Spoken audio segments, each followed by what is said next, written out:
कहते हैं जो पहाड़ देख लेता है पहाड़ों से जुड़ी उनकी कुछ ना कुछ यादें जरूर होती हैं।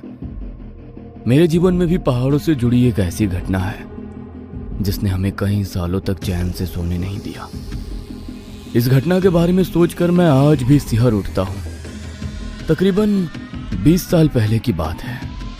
मैं एक सीनियर सिविल इंजीनियर हूँ। प्रोजेक्ट हेड बनने के प्रमोशन के साथ मुझे उत्तराखंड में बन रहे डैम के पास पोस्टिंग मिल गई थी।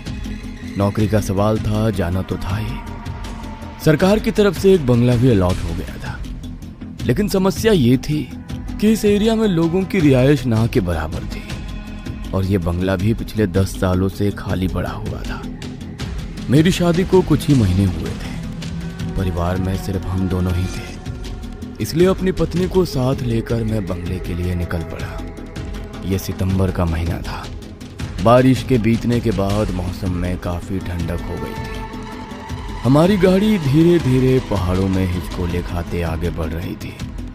मेरे चेहरे पर तनाव साफ दिखाई दे रहा था, लेकिन पूजा वो पहाड़ों में रहने के लिए काफी एक्साइटेड नजर आ रही थी।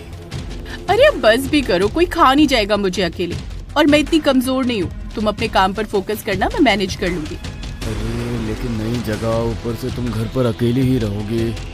मुझे तो अभी साइट पर ही ज्यादा समय देना पड़ेगा। कैसे होगा सब? अरे इंजीनियर बाबू, क्यों इतनी चिंता करते हो? सब अच्छा होगा। कुछ घंटों के बाद हम लोग अपने बंगले के सामने पहुंच गए थे। बंगला हमारी सोच से कहीं ज्यादा बड़ा तो था और शायद काफी पुराना भी था। यहाँ हमारी जरूरत का लगभग सब सामान पहले से मौजूद है। मैंने साफ सफाई करवा दी है। मुझे कल सुबह से ही ज्वाइन करना पड़ेगा। तुम सच में मैनेज कर लोगी? Of course. थकान ज्यादा होने के कारण उस रात तो हम दोनों को बिस्तर पर लेटते ही नींद आ गई थी।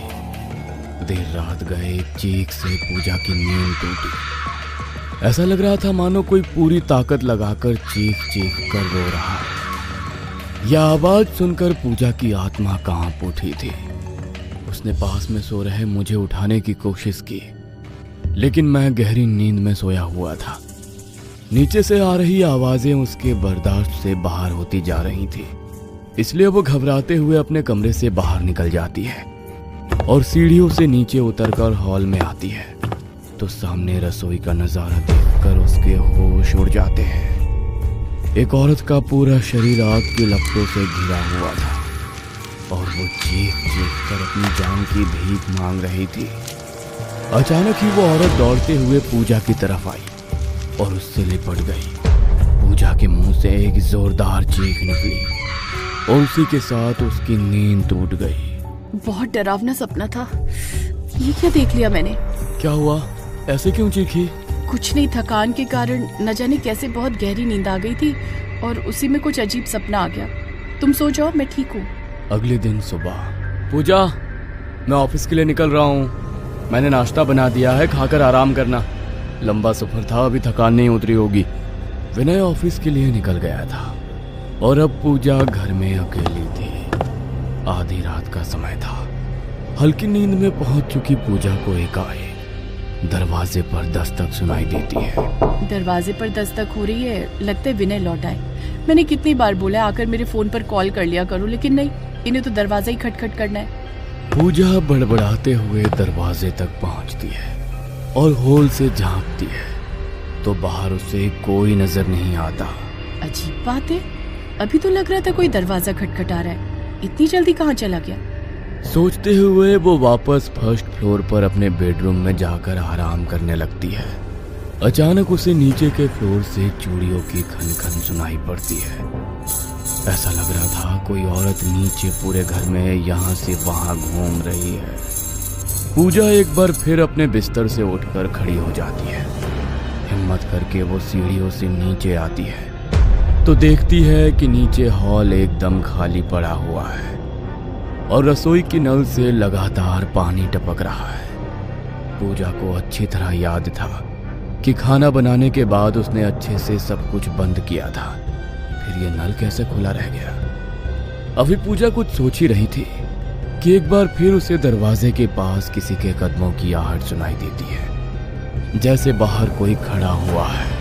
मेरे दिमाग को ये सब क्या हो रहा है? सामने कुछ नजर नहीं आ रहा, फिर भी बार बार ऐसा लग रहा है जैसे घर में मेरे अलावा भी कोई और है जो अपने होने का एहसास करा रहा है। पूजा धीमे कदमों से दरवाजे की ओर बढ़ रही थी। जैसे ही वो दरवाजे के पास पहुंची, घर का मेन डोर अपने आप खुल गया और ठंडी हवा के झोंके ने आकर पूजा को छू लिया।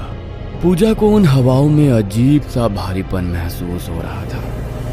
थोड़ा घबरा कर उसने बाहर झांका, थोड़ा घबरा कर उसने बाहर देखा, लेकिन वहां कोई नहीं था। मुझे अच्छी तरह याद है कि मैं दरवाजा बंद करके गई थी, फिर अपने आप दरवाजा खुला कैसे? देखते ही देखते एकाएक हॉल की खिड़की भी तेज हवा के झोंके के साथ खुल जाती है और फिर किसी के कदमों की आहट उसे अपनी तरफ आती सुनाई देने लगती है। पूजा का पूरा शरीर पसीने से तरबतर होने लगा था और तभी विनय उसे अपनी आंखों के सामने खड़ा नजर आता है। अरे यार, ऐसे आंखें फाड़ कर क्या देख रही हो? ऐसे स्वागत करोगी क्या पति का? ये सचमुच तुम ही हो क्या? तुमने आने से पहले एक फोन भी नहीं किया और ये सब मजाक करने की क्या जरूरत थी? ये सब तुम ही कर रहे थे ना? जानते भी हो मैं कितना डर गई थी। अरे लेकिन मैंने क्या किया? मैंने तो कोई मजाक नहीं किया। तुम्हारी नींद डिस्टर्ब ना हो इसलिए मैं चुपचाप अपनी चाबी से दरवाजा खोलकर अंदर आ गया। और तुम यहाँ आधी रात को खड़ी होकर क्या कर रही हो? कुछ हुआ है क्या? कुछ नहीं, लग रहा मैं कुछ ज्यादा ही सोच रही हूँ। चलो ऊपर चलते हैं। पूजा विनय का हाथ पकड़कर उसे अपने कमरे में ले जाती है। अभी उसकी आंख लगी ही थी कि एक बार फिर उससे कमरे में कुछ हलचल महसूस होती है, जैसे कोई यहाँ से वहां टहल रहा हो और एक परछाई भी लगातार कमरे में हिलती हुई नजर आ रही थी। ये सब मेरा वहम नहीं हो सकता। क्या वाकई यहाँ कुछ है? क्या अकेले रहते रहते मेरा दिमाग कहानियां बुन रहा है? विनय सुकून से सो गया था, लेकिन पूजा उन आहटों से चाहकर भी अपना ध्यान नहीं हटा पा रही थी। किसी तरह रात बीत गई थी। अगले दिन सुबह, सुनो मैंने बात की है, इधर गांव से कोई औरत काम के लिए आएगी। वो आएगी तो तुम्हें कंपनी मिल जाएगी। इतना बड़ा घर है, अकेले कैसे मैनेज करोगी? पति की बात सुनकर पूजा ने हाँ में गर्दन हिला दी।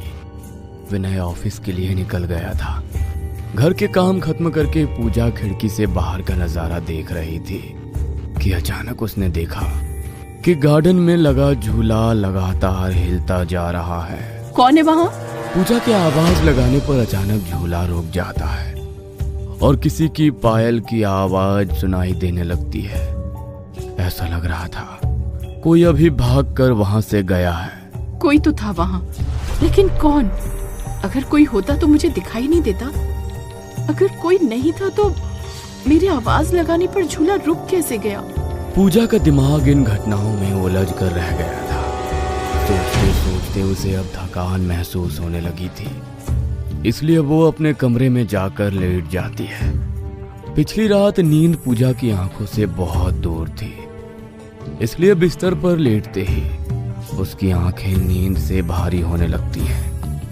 अभी कुछ ही मिनट बीते होंगे कि पूजा को किसी के चिल्लाने की आवाज सुनाई देती है, जिसे सुनकर वो चौंक कर उठकर बैठ जाती है।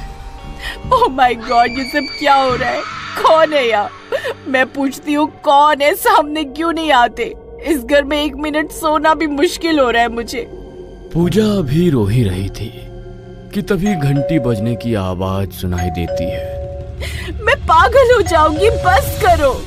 लगातार आ रही डोरबेल की आवाज के कारण पूजा परेशान होकर दरवाजा खोलने के लिए नीचे आती है। दरवाजा खोलने पर वो देखती है दरवाजे पर एक औरत खड़ी हुई है, जिसने अपने चेहरे का आधा हिस्सा कपड़े से ढक रखा है। कौन हो तुम? मैं मंगला, काम के लिए आई थी। ओह, लगता है इसे विनय ने भेजा है। अच्छा ठीक है, आ जाओ, घर देख लो, घर की साफ सफाई कर लोगी? हाँ ठीक है, फिर कुछ खाने के लिए बना लो। अच्छा एक बात बताओ, ये चेहरा क्यों ढका हुआ है तुमने? चेहरा खोलो, मुझसे क्या शर्माना। मेरा चेहरा देखने लायक नहीं है, मेरे चेहरे में कुछ नहीं रखा। वैसे भी मुझे देख लेंगी तो खाना नहीं खा पाएंगी, इसीलिए ढक कर रखती हूँ। आप बैठो, मैं खाना बनाती हूँ। वो औरत रसोई में जाकर चुपचाप खाना बनाने लगी थी। हालांकि पूजा को वो थोड़ी अजीब तो लगी थी, लेकिन वो जानती थी यहाँ सुनसान इलाके में काम वाली मिलना बहुत मुश्किल है, इसलिए बिना कोई सवाल जवाब किए वो उसे काम पर रख लेती।